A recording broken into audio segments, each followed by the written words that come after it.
Today's Saving the Spring story takes us to San Francisco. We're going to take a look at the Sutro Bathhouses. Behind me you can see the ruins of these bathhouses that were built in the 1800s. They actually made tunnels into the water where they would draw in the ocean water. And this was a whole swimming area. You'd have up to 10,000 people swimming right here. So let's go take a closer look. So the Sutro Bathhouses are at Land's End in San Francisco. You can look it up on Google Maps. They call it Land's End because it's the northwestern most point of San Francisco. It's right here on this little peninsula. So let's get out of here and take a look. We're going to take a walk all the way down to the bathhouses. We're going right down here, down these steps, all the way down to the water.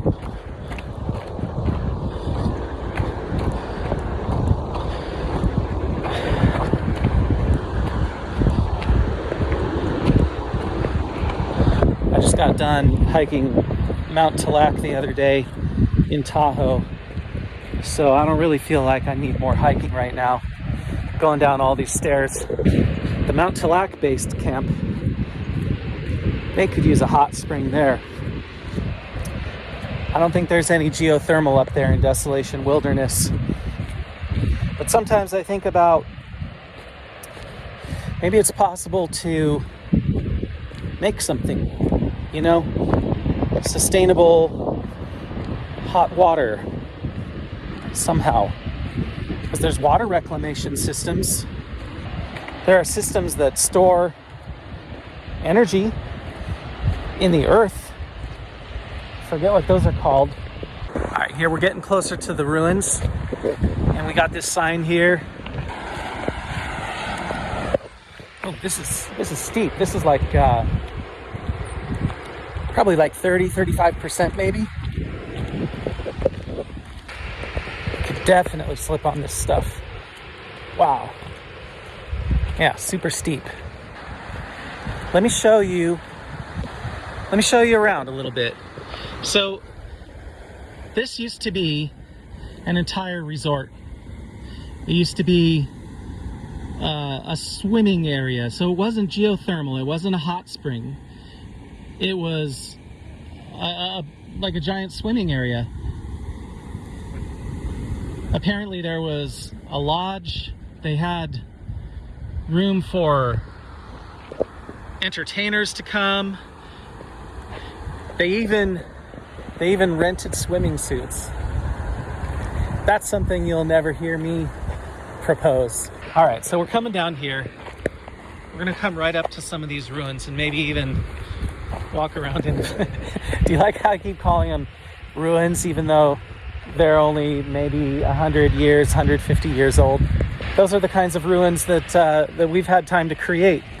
All right, check out what's in here. What do you think was happening in here? I don't know what any of this was, and there aren't any signs.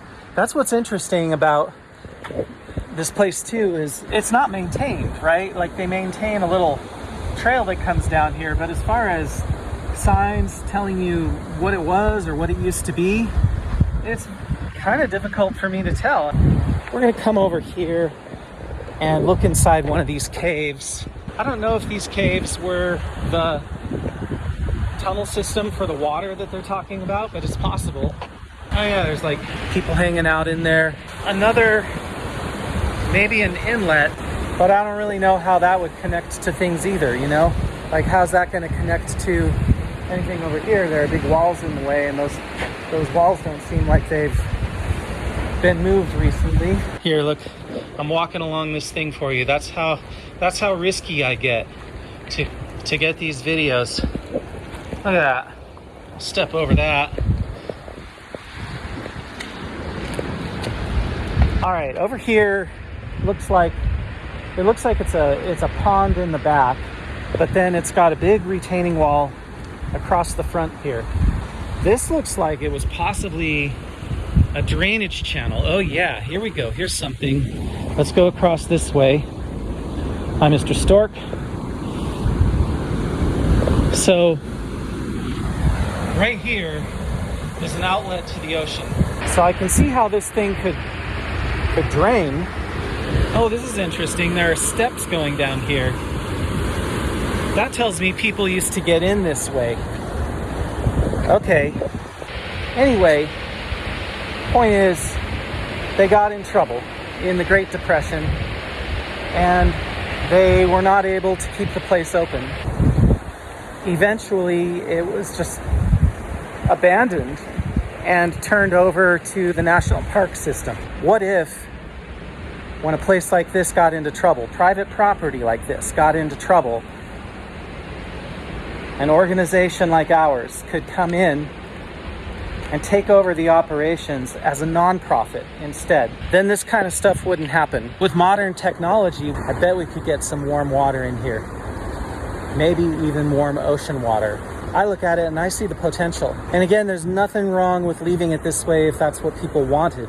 But I'm saying it didn't have to be this way. Now, I don't think this is going to happen to Sierra Hot Springs, but there's a chance that it could, right? You just don't know what's going to happen when a commercial enterprise tries to make something of it.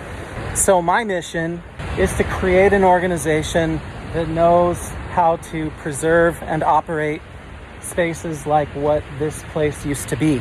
So that's what we're doing. I think we're at about $10,400. We're trying to raise 22 so that we can get all of the organizational structure in place, all of the paperwork filed. And the more we raise, the more we can do to preserve the springs.